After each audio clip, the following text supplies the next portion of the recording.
తెల్లవారుజామున 4 గంటలకే నిద్రలేచి నుదుట తిలకం దిద్దుకుని హరే కృష్ణ అంటూ నాట్యం చేస్తూ వేలాది మంది శ్వేతజాతీయులు కనిపిస్తున్నారు. ఇది చూస్తుంటే ఒక భారీ కల్చరల్ షిఫ్ట్ జరుగుతున్నట్టు అనిపిస్తుంది.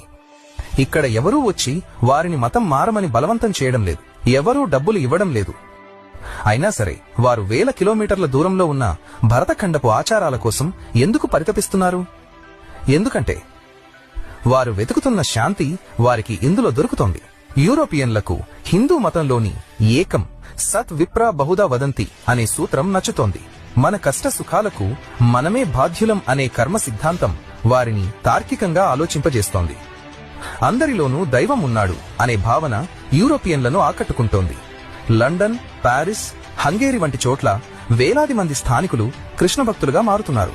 హంగేరీలోని కృష్ణ వ్యాలీలో వందలాది మంది స్థానికులు ఆధునిక జీవనాన్ని వదిలి హిందూ సంప్రదాయ పద్ధతుల్లో వ్యవసాయం చేస్తూ జీవిస్తున్నారు.